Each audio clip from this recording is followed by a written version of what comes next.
Hola, ¿qué tal? Ya son las 4 de la madrugada, hora local de Teherán. Y desde aquí vamos con el porqué de las noticias. Como siempre, más allá del cómo, el cuándo y el dónde ocurrieron los hechos. Estos son los más significativos hasta el momento.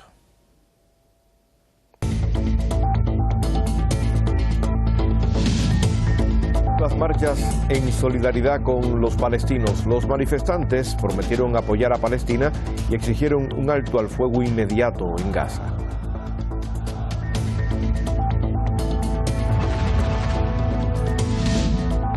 Rusia anuncia que está en estado de guerra por la implicación de Occidente en Ucrania. Advierte de una catástrofe mundial si le confiscan los bienes congelados.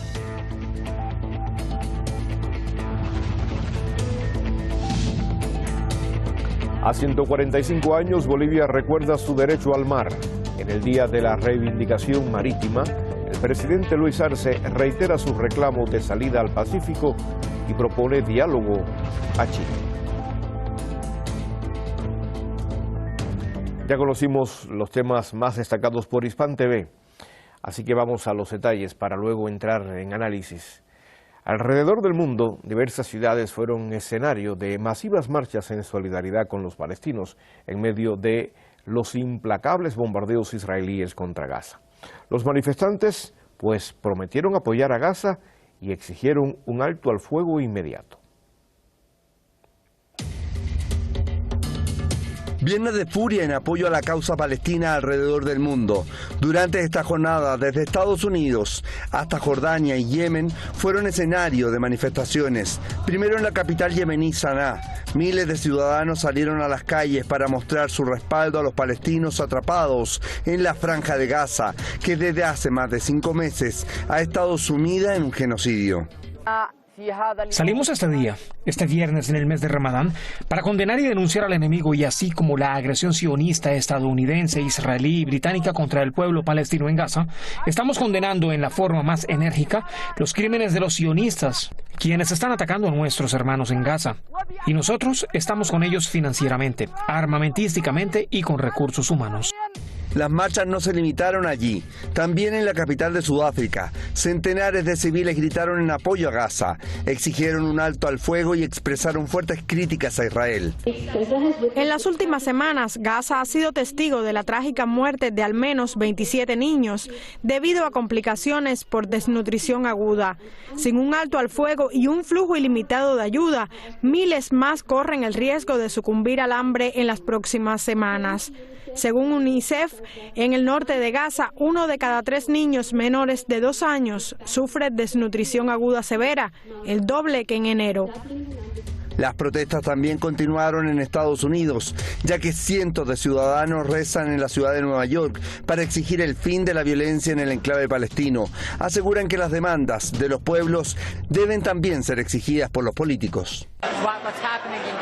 Lo que está sucediendo en Gaza es importante para nosotros para demostrar que no solo estamos hablando, sino que estamos haciendo, uniéndonos para orar juntos, para unificar plenamente quiénes somos. Podemos tener eso en el mundo. Lo que estamos haciendo aquí a nivel comunitario, realmente creo que podemos hacerlo a nivel político. Mientras cada día se profundizan las manifestaciones pro-palestinas en diversas partes del mundo, la situación en la asediada Franja de Gaza sigue siendo precaria, razón por la que los civiles a nivel internacional dicen que en las diversas movilizaciones acompañarán en el mismo camino a Gaza hasta la victoria final. Conversamos con Pablo Jofré Leal, analista internacional en Santiago de Chile. Pablo, saludos reiterados. Muchas gracias, Jaime. Un gran abrazo. Gran abrazo para ti. Bueno, Pablo, Palestina nos sigue ocupando la atención y lamentablemente no acabamos de terminar este conflicto y dar una buena noticia. ¿Qué relación existe entre el reclamo de la sociedad civil y las decisiones del Consejo de Seguridad de la ONU sobre Gaza? O sea, ¿hay receptividad? El mundo anda por una parte, el Consejo de Seguridad anda por el otro, y al final, en el centro, los palestinos muriendo, y como que a nadie le interesa.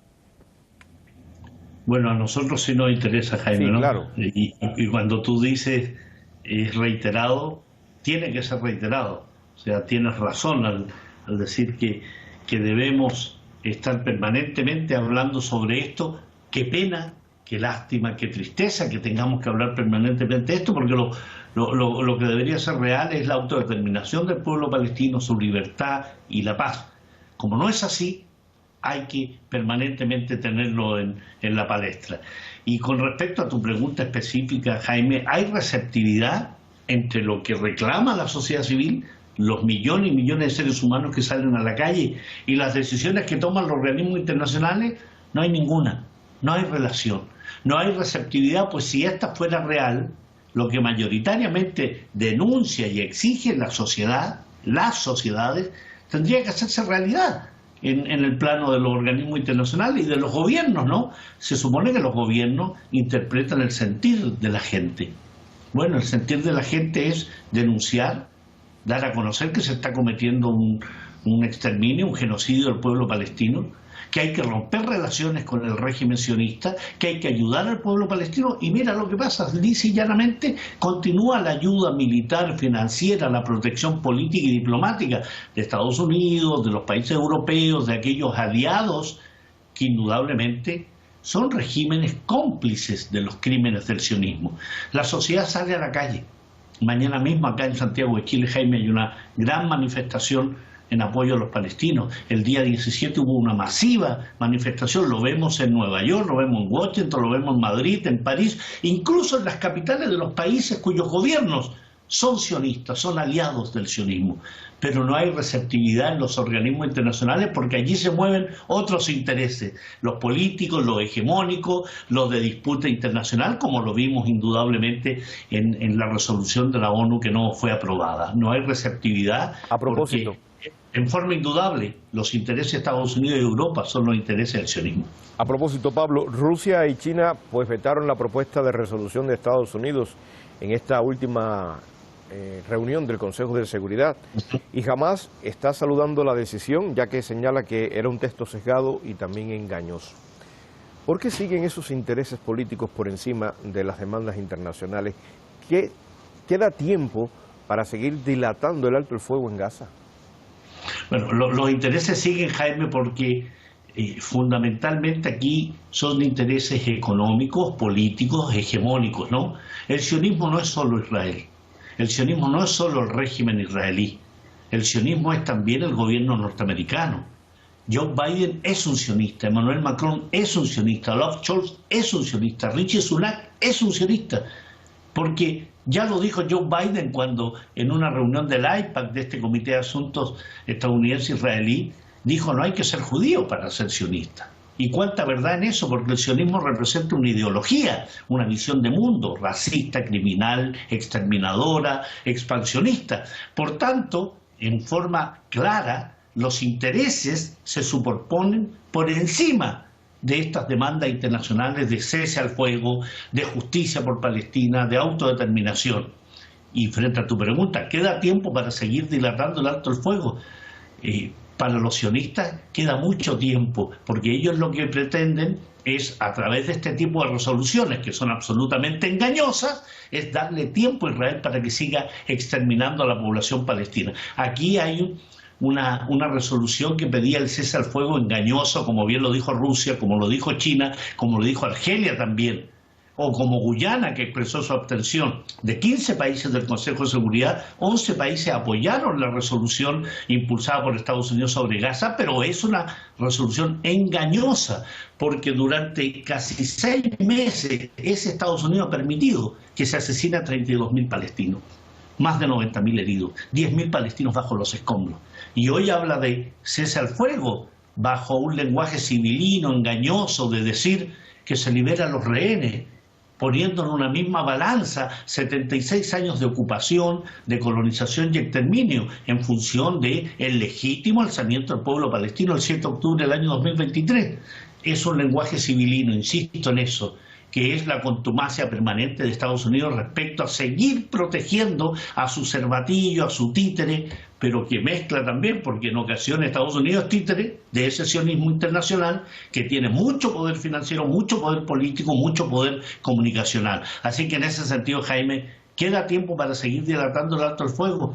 Para los sionistas, para los exterminadores, para los genocidas, los criminales, queda mucho tiempo. Ojalá se mantuviera, porque mientras más tiempo, más palestinos asesinan. Pero el pueblo palestino no puede seguir resistiendo esta sangría permanente de muertos, de heridos, de destrucción, de hospitales, de escuelas. Es decir, el alto al fuego es una exigencia de obligatorio cumplimiento. Cuando salga una resolución así, se podrá aprobar mayoritariamente. Muchas gracias, Pablo. Pablo Jofre Leal, analista internacional, escritor sobre temas de Palestina y otros asuntos que nos ocupan a veces en la agenda del porqué de las noticias. Saludos. Vamos a entrar ya en el segundo tema de esta jornada y nos vamos hasta Rusia. Preguntamos por qué la Federación de Rusia decreta estado de guerra. A la vuelta, los detalles.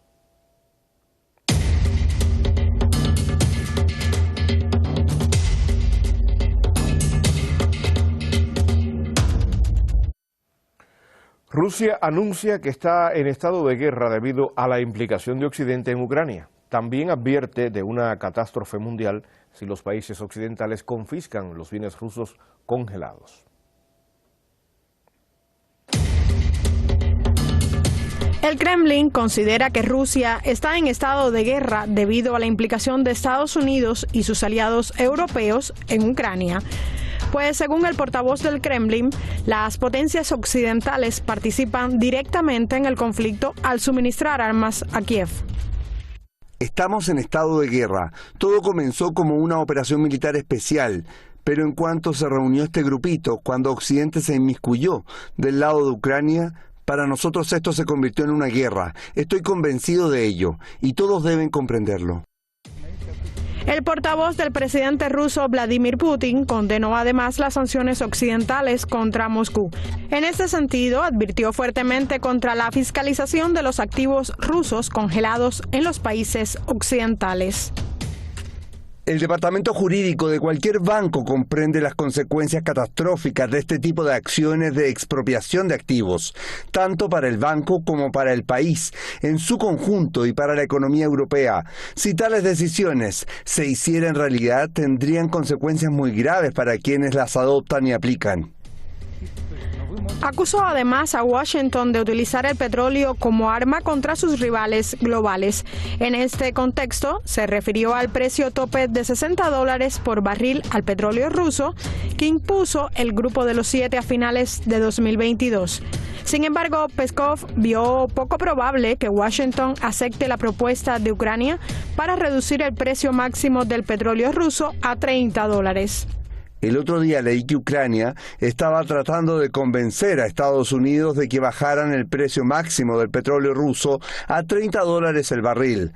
Esto va más allá de todos los límites, sin mencionar que el concepto mismo del techo es antimercado y refleja el deseo a dictar. Sin embargo, es poco probable. En todo caso, aseguró que Rusia está diversificando los mercados de destino de sus energías. Señaló que el mercado de hidrocarburos crecerá en los países asiáticos como China o India. Cecil de León, profesor universitario, está en la ciudad de Guatemala y es nuestro segundo invitado. Saludos, Cecil. Un placer, mucho gusto. Cecil, ¿qué cambio representa en este conflicto con Ucrania que se pase de operación especial a estado de guerra decretado por Rusia?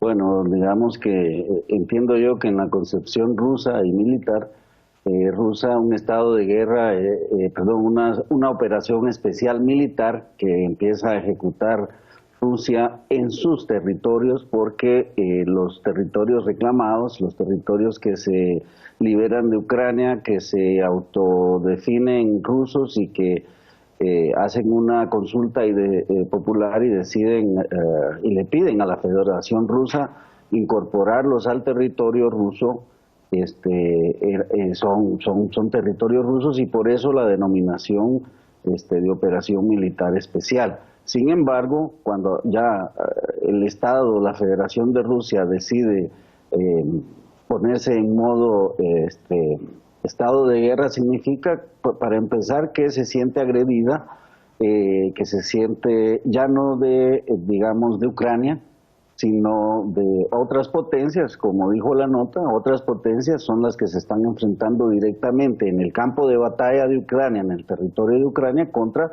las fuerzas militares rusas. Entonces ha definido que hay otros enemigos que no son los ucranianos, sino que van más allá y que, como todos sabemos, está la Unión Europea, está la OTAN, está Estados Unidos y hay otros estados, otras fuerzas de otros estados que ya están presentes en ese territorio. Así que digamos que el conflicto se agrava. Desafortunadamente la primera consecuencia es que seguirán muriendo humanos allí, van a seguir muriendo tropas de un lado y del otro, y el objetivo de Occidente de desgastar y en todo caso de acabar a Rusia a partir de esta situación pues ha fracasado, y ahora Rusia va a movilizar no solo todo su aparato bélico, sino toda su economía, y todo el Estado va a empezar a funcionar en torno a la preparación de un conflicto mayor, de un conflicto mucho más grande, y que puede incluso, como se ha venido advirtiendo, puede llegar a ser mundial e incluso nuclear. Entonces la perspectiva, digamos, es cada vez más incierta, y cada vez al mismo tiempo y paradójicamente está claro que nos enfilamos hacia un conflicto mucho mayor, hacia un conflicto más allá del que vimos hasta ahora, pero donde los actores, digamos, más fuertes estaban escondidos detrás del actor principal, en este caso Ucrania, y ahora Ucrania ya prácticamente deja de existir, aunque es un estado y etcétera, pero prácticamente ya la guerra definió su futuro,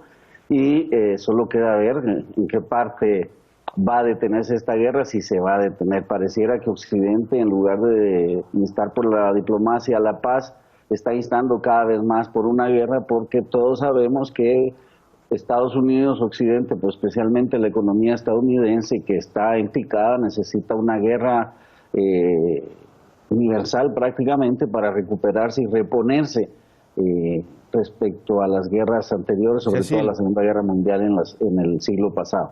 Cecil, y contextualizando lo que estamos hablando, bueno, después de decretarse el estado de guerra, aparece un atentado terrorista en Moscú, un atentado increíble, unos 40 muertos y cientos de heridos. ¿Qué relación pudiera existir y cómo incide esto también en ese estado de guerra?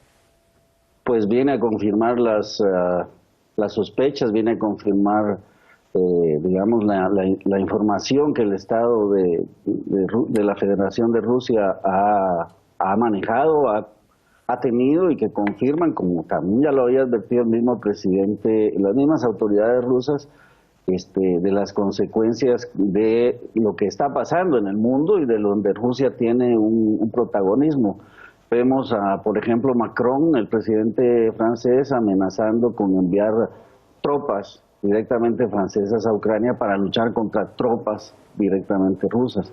¿Por qué? Porque Rusia está teniendo un papel y continúa a tener un papel en la liberación de los pueblos africanos, por poner un ejemplo. Se están liberando del esclavismo, del colonialismo europeo en algunos países de África, y el factor determinante es Rusia. Por otro lado, la economía mundial cada vez más está girando hacia otras monedas que ya no son la hegemónica, como lo era el dólar, gracias a la operación especial militar de Rusia. Entonces, vemos que las consecuencias mundiales pueden ser imprevisibles, imprevedibles. Vemos a una Rusia cada vez más digamos, fortalecida, porque desafortunadamente este acto barbárico pues lo que hace es fortalecer internamente a la población ante un ataque seguramente externo.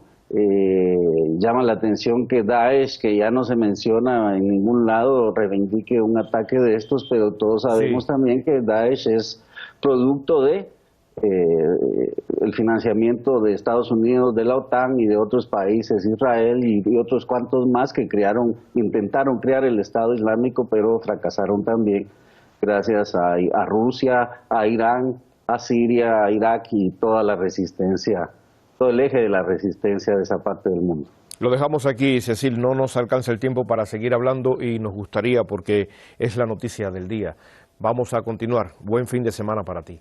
Vamos a continuar ya con el tercer tema de este viernes. ¿Por qué Bolivia propone diálogo a Chile sobre salida al mar? Les contamos al volver.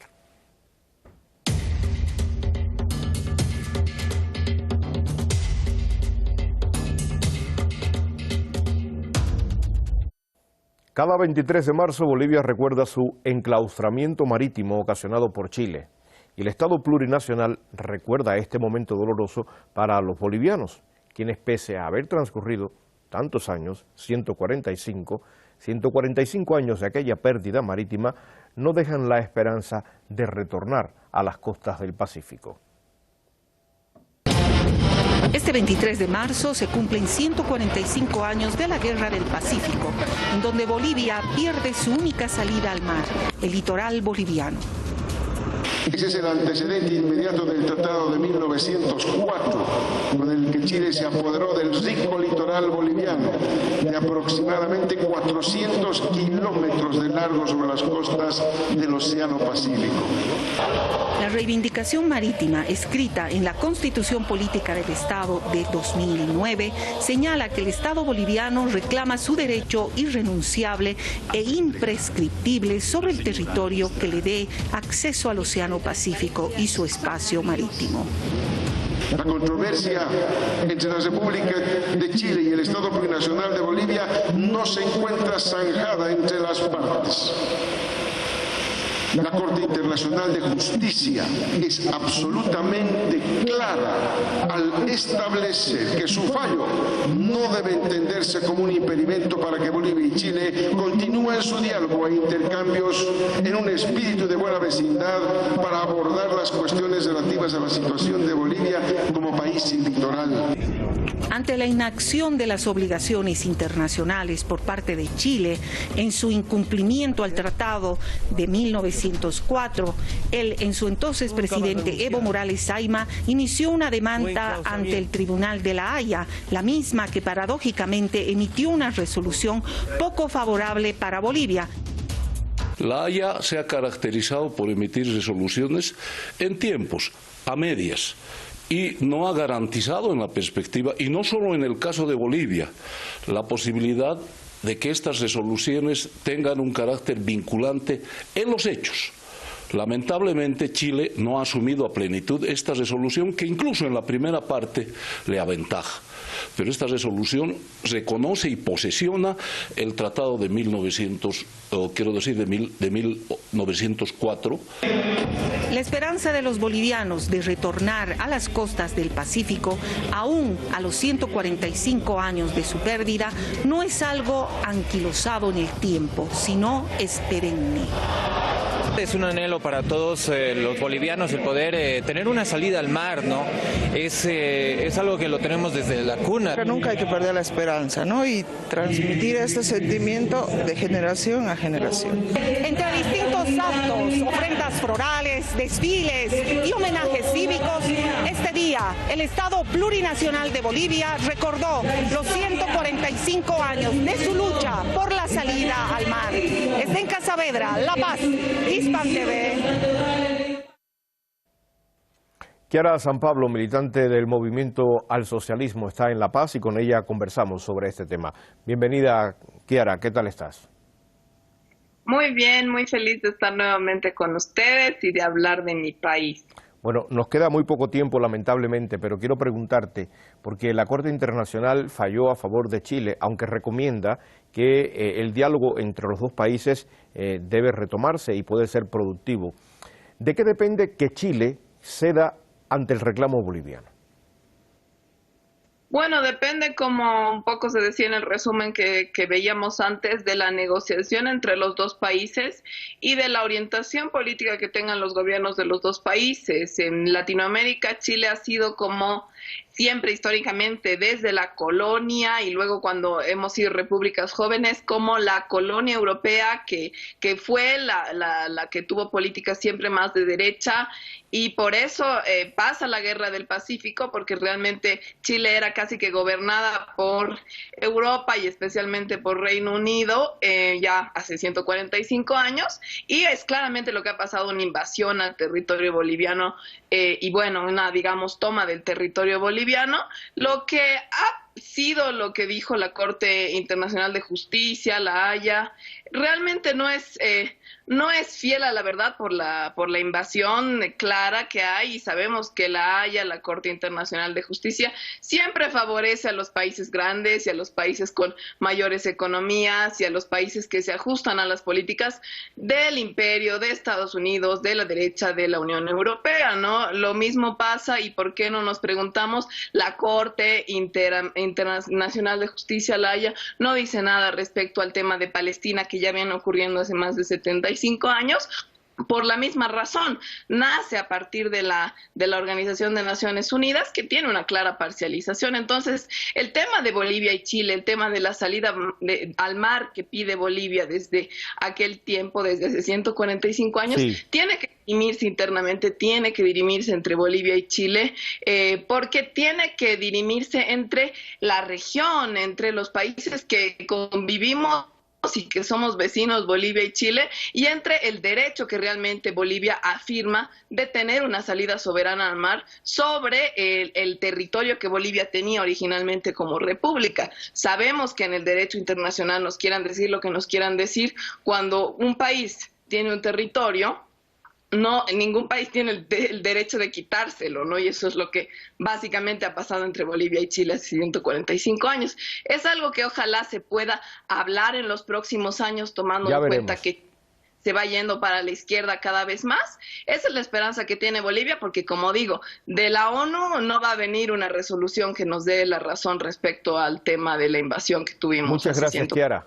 Saludos desde Teherán. Buen fin de semana. Vamos cerrando ya nuestro programa y lo hacemos, como siempre, revisando la agenda del día. Que tengas buen fin de semana, Kiara. Vamos a los temas. Aquí están.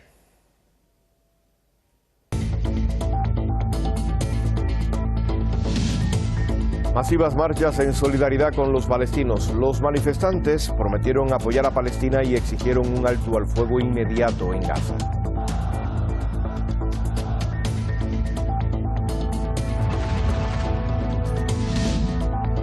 Rusia anuncia que está en estado de guerra por la implicación de Occidente en Ucrania. Advierte de una catástrofe mundial si le confiscan los bienes congelados.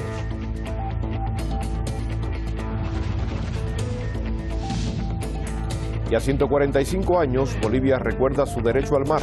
En el Día de la Reivindicación Marítima, el presidente Luis Arce reitera su reclamo de salida al Pacífico y propone diálogo a Chile.